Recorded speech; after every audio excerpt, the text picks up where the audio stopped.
जरा सोचिए कि कोई व्यक्ति आपके कंप्यूटर की फाइलों को चुरा ले और उन्हें वापस करने के बदले आपसे पैसा मांगे तो आप क्या करेंगे? पूरी दुनिया में इस वक्त ऐसा ही हो रहा है। दुनिया भर के लाखों कंप्यूटर्स में मौजूद फाइलों को हैक कर लिया गया है और हैकर्स ने इन फाइलों को वापस करने के बदले जो पैसे मांगे हैं वो फिल्मों की तर्ज पर किसी पुराने मंदिर के पीछे या काली पहाड़ी के पास नहीं, बल्कि बिटकॉइन अकाउंट में जमा कराने हैं। और ये एक बिल्कुल नई तरह का आतंकवाद है। जो कंप्यूटर्स इस हमले का सबसे ज्यादा शिकार हो रहे हैं उनमें से ज्यादातर कंप्यूटर्स विंडोज के पुराने ऑपरेटिंग सिस्टम पर आधारित हैं। आपको याद दिला दें कि भारत के 2,20,000 एटीएम्स में से 60% एटीएम्स आज भी विंडोज एक्सपी का ही इस्तेमाल कर रहे हैं। जिस मालवेयर की वजह से ये हमले किए जा रहे हैं उनका सबसे आसान शिकार विंडोज एक्सपी ही है। इसलिए आज भारत में कई एटीएम्स को बंद कर दिया गया और आरबीआई ने भी बैंकों को निर्देश दिए हैं कि वो जल्द से जल्द अपने अपने एटीएम के ऑपरेटिंग सिस्टम्स को अपडेट कर लें। आपको याद होगा पिछले साल देश भर में 30 लाख से ज्यादा ग्राहकों के डेबिट कार्ड्स का डेटा लीक हो गया था। इसलिए भारत पर इस नए हमले का खतरा सबसे ज्यादा है। इसीलिए हम आपसे आज ये कहना चाहते हैं कि इस खबर को गंभीरता से लीजिए और जो हम आपको आज बताने जा रहे हैं उसे ध्यान से सुनिए।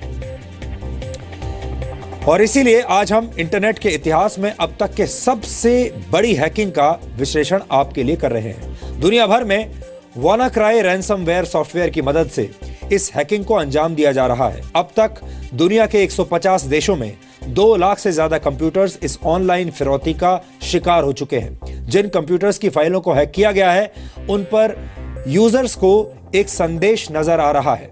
जैसे ही यूजर हैक की गई फाइल पर क्लिक करता है एक मैसेज बॉक्स खुल जाता है जिसमें सबसे ऊपर लिखा होता है वाना डिक्रिप्टर 2.0। इसके बाद एक संदेश आता है जिसमें लिखा होता है oops your files have been encrypted. इसके बाद यह संदेश 3 हिस्सों में बढ़ जाता है और फिर सवाल और जवाब के फॉर्मेट में यह धमकी आपको दी जाती है। इस संदेश के पहले हिस्से में एक सवाल है और वो सवाल यह है what happened to my computer. इसके बाद जवाब में लिखा गया है कि आपकी महत्वपूर्ण फाइलों को एनक्रिप्ट कर लिया गया है, इसलिए आप इन्हें ओपन नहीं कर सकते। इन फाइलों में अक्सर डॉक्यूमेंट्स, फोटोज, वीडियोस और दूसरे डेटाबेस शामिल होते हैं। संदेश के इस हिस्से में यह भी लिखा है कि आप फाइलों को डिक्रिप्ट करने में अपना वक्त बर्बाद ना करें क्योंकि आप फाइलों को डिक्रिप्ट नहीं कर पाएंगे। मैसेज के दूसरे हिस्से में भी एक सवाल है और वो ये है can I recover my files, यानी क्या फाइलें रिकवर की जा सकती हैं। इसके जवाब में लिखा गया है हाँ आप ऐसा कर सकते हैं, लेकिन ऐसा करने के लिए आपके पास ज्यादा वक्त नहीं है। कुछ फाइलों को आप एक लिंक पर क्लिक करके मुफ्त में रिकवर कर सकते हैं, लेकिन बाकी फाइलों को रिकवर करने के लिए आपके पास 3 दिन का समय है। इन 3 दिनों में आपको एक निश्चित रकम का भुगतान बिटकॉइन के जरिए करना होगा। अगर ऐसा नहीं किया गया तो फिरौती की रकम दुगनी हो जाएगी और अगर 7 दिनों में भी पेमेंट नहीं की गई तो आप अपनी फाइलों को कभी भी रिकवर नहीं कर पाएंगे।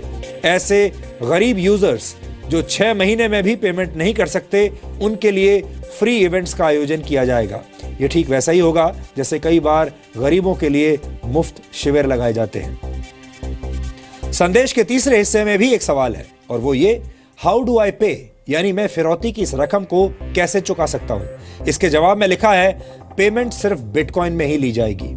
आप दिए गए लिंक पर क्लिक करके कुछ बिटकॉइन खरीद सकते हैं और इन बिटकॉइंस को एक वेब एड्रेस पर आपको भेजना होगा।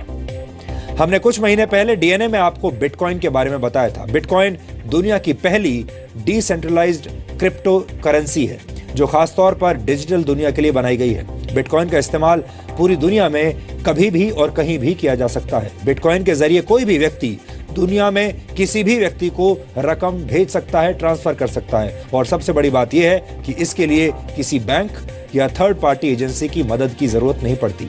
यानी आप जो पैसा किसी को भेजना चाहते हैं उस पैसे को सीधे अपने बिटकॉइन वॉलेट से दूसरे व्यक्ति के बिटकॉइन वॉलेट में सीधे ट्रांसफर कर सकते हैं। बिटकॉइन से होने वाले लेन देन पर किसी एजेंसी या थर्ड पार्टी की नजर नहीं होती, सरकारों की भी नजर नहीं होती। इसलिए इसका इस्तेमाल अक्सर अपराधी भी करते हैं और ऐसा ही वानाक्राई रैंसमवेयर के मामले में हो रहा है।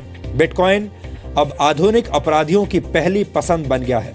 बिटकॉइन जैसी टेक्निकल करेंसी आधुनिक तो है, लेकिन ये बहुत खतरनाक भी है।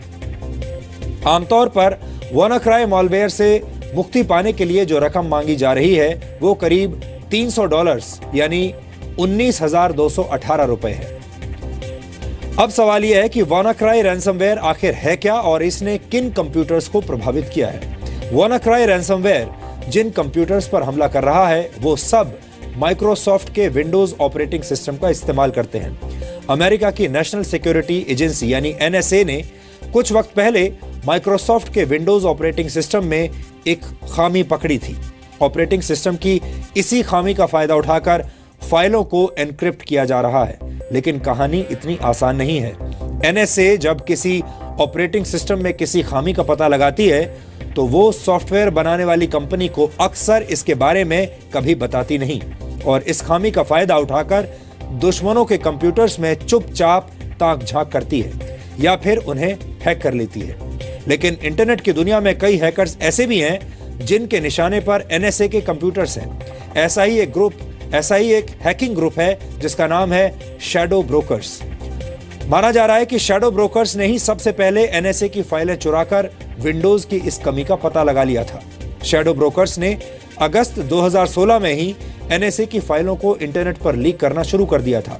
इसलिए इंटरनेट पर मौजूद माफियाओं को ऐसे कोड तैयार करने का मौका मिल गया जिनकी मदद से फाइलों को एनक्रिप्ट किया जा सकता है।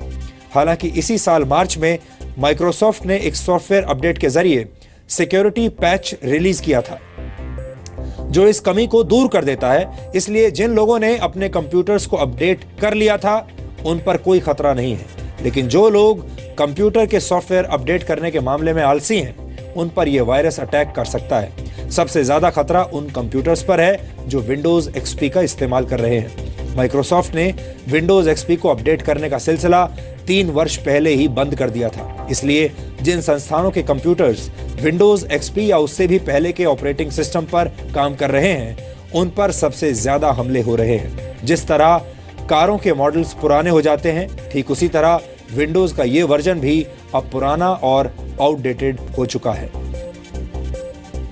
आज सोमवार है और जैसे ही दुनिया के अलग अलग ऑफिसेज में कर्मचारियों ने अपने कंप्यूटर्स को आज ऑन किया तो कई कंप्यूटर्स पर WannaCry रैंसमवेयर का हमला हो गया।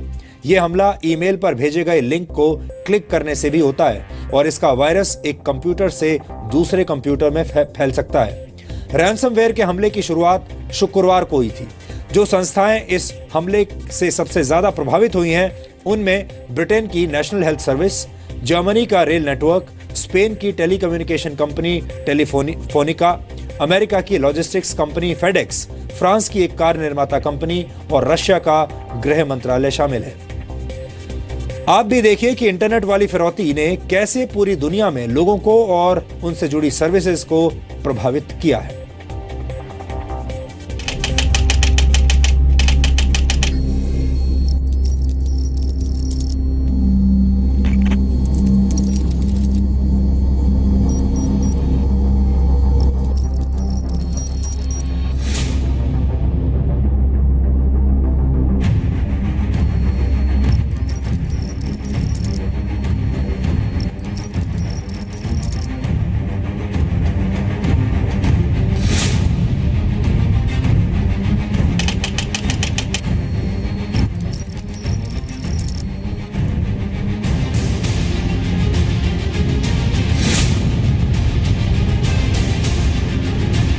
इंटरनेट की दुनिया में लाखों कंप्यूटर यूजर से एक साथ फिरौती मांगी जा रही है।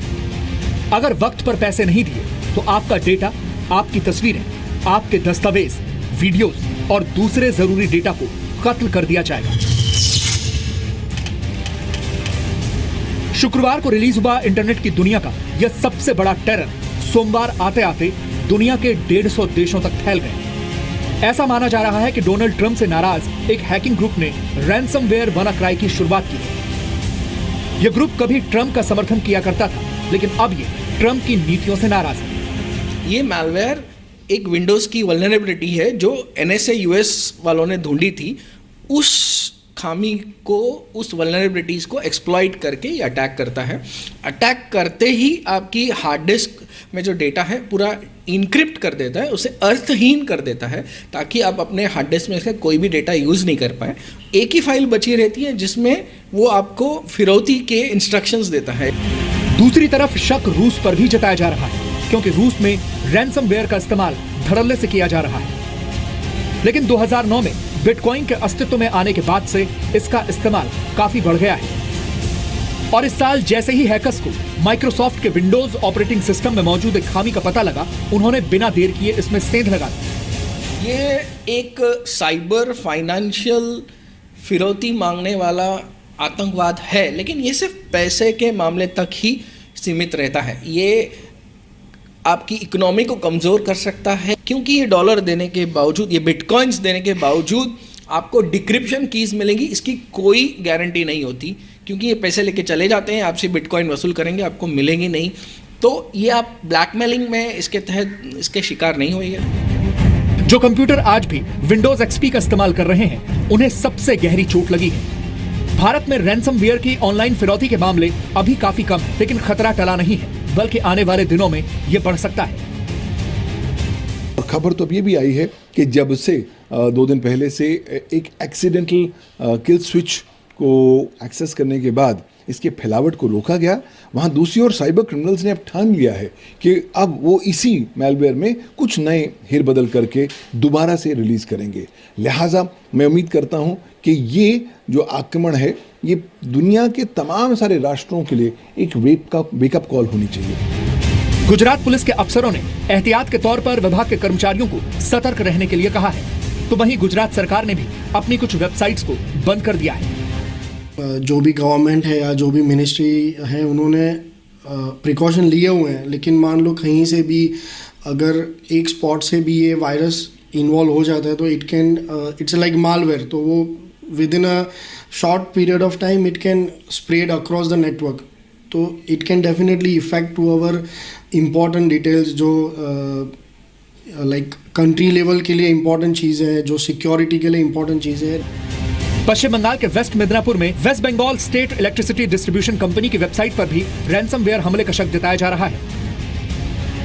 हालांकि सरकार का कहना है कि अभी भारत में रैंसमवेयर हमले के गिने चुने मामले ही सामने आए हैं, लेकिन भारत में हजारों लाखों कंप्यूटर्स इसका आसान शिकार बन सकते हैं। मार्च से ही एडवाइजरी भेजी थी सबों को, खास करके जो पैच सिक्योरिटी सिस्टम होता है उसको इंस्टॉल किया जाए, तो उसको इंस्टॉल करने से बहुत ही एक प्रकार से मजबूती मिली है।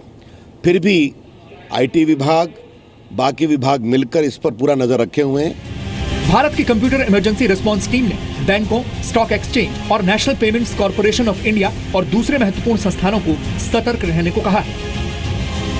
और जहाँ तक आईटी इंडस्ट्री का सवाल है, वो generally speaking latest versions use करते हैं, पैचेस अप टू डेट रहते हैं, और इसका लेटेस्ट इसका मेंटेनेंस के भी अरेंजमेंट्स इन प्लेस रहते हैं। WannaCry रैंसमवेयर का हमला दुनिया के 150 से ज्यादा देशों को प्रभावित कर चुका है। अमेरिका की डिलीवरी कंपनी फेडेक्स, स्पेन की टेलीकॉम और गैस कंपनियां, ब्रिटेन में NHS से जुड़े 61 अस्पताल और ट्रस्ट, फ्रांस में रेनो कंपनी, जर्मनी का रेल नेटवर्क और रूस के गृह मंत्रालय इस हमले का शिकार हुआ है। We're aware that a number of NHS organisations have reported.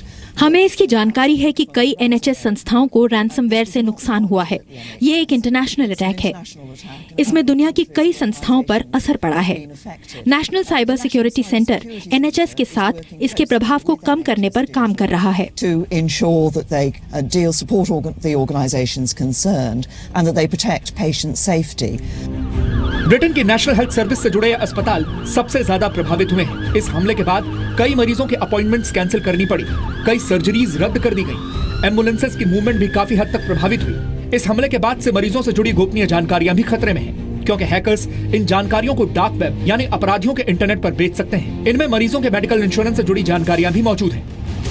The patients will be impressed and really quite impressed by the fact that the doctors, the nurses, the staff who work in the NHS have moved so quickly to make sure that they can carry on with most of their operations and be seen as normal. America की सुरक्षा agency FBI के मुताबिक अप्रैल 2016 तक ransomware का इस्तेमाल करके cyber अपराधियों ने 1338 करोड़ रुपए की फिरौती वसूल की थी। FBI के मुताबिक जल्द ही यह आंकड़ा $1 बिलियन यानी 6404 करोड़ रुपए तक पहुंच सकता है। भारत में आज भी 60 से 70% ATMs में विंडोज XP का इस्तेमाल हो रहा है, जबकि माइक्रोसॉफ्ट ने इसके लिए 2014 में ही अपडेट्स मुहैया कराना बंद कर दिया था। हालांकि रैंसमवेयर हमले के बाद पुराने सॉफ्टवेयर के लिए भी कुछ कस्टम अपडेट जारी किए गए हैं। भारत की साइबर पीस फाउंडेशन नामक NGO के मुताबिक भारत में साइबर हमले की घटनाएं 56 गुना बढ़ चुकी हैं। भारत की कंप्यूटर इमरजेंसी रिस्पांस टीम के मुताबिक पिछले 14 महीने में भारत के 11,000 से ज्यादा नेटवर्क्स में सेंध लगाने की कोशिश की गई है। वायरस के जो भी सॉफ्टवेयर है वो ऑथोराइज और लीगल रखे और उनको रेगुलर अपडेट करते रहे, और फ्री में जो वाईफाई है वो कहीं भी यूज़ ना करें। आप रेलवे स्टेशन या कोई भी पब्लिक प्लेस पे लिखा हुआ होता है कि फ्री वाईफाई, आप वहाँ पे जाके फ्री वाईफाई को यूज़ नहीं करें, क्योंकि इसी के अंदर भी वायरस आ सकता है। भारत तेजी से डिजिटल हो रहा है। मोबाइल वॉलेट और कैशलेस व्यवस्था को बढ़ावा दिया जा रहा है। आधार कार्ड आपकी डिजिटल लाइफ का आधार बनने जा रहा है, लेकिन ये सब करने से पहले भारत को अपनी डिजिटल दीवारों को बहुत ज्यादा मजबूत बनाना होगा, ताकि भारत के कंप्यूटर्स को फिरौती वाले फिलाइन हमलों से बचाया जा सके। ब्यूरो रिपोर्ट, जी मीडिया। आपकी निजी फाइलों के हैक हो जाने से भी बड़ा खतरा इस बात का है कि आपसे जुड़ी जानकारियां डार्क वेब पर बेची जा सकती हैं। डार्क वेब इंटरनेट का वो हिस्सा है, या आप ये भी कह सकते हैं कि वो इलाका है जहां पुलिस और सुरक्षा एजेंसियां भी नहीं पहुंच पाती। डार्क वेब पर अपराधी अक्सर स्कैम्स और इंटरनेट से जुड़े दूसरे अपराधों को अंजाम देते हैं। अगर डार्क वेब पर लोगों से जुड़ा डेटा अपराधियों के हाथ लग जाए तो इसके परिणाम बहुत ही घातक हो सकते हैं। भारत में रैंसमवेयर द्वारा हमले के गिने चुने मामले ही सामने आए हैं, लेकिन भारत के हजारों लाखों कंप्यूटर्स इसके निशाने पर हैं। इसकी सबसे बड़ी वजह यह है कि भारत में आज भी आम लोग और कंपनियां अपने कंप्यूटर्स को वक्त पर अपडेट नहीं करते।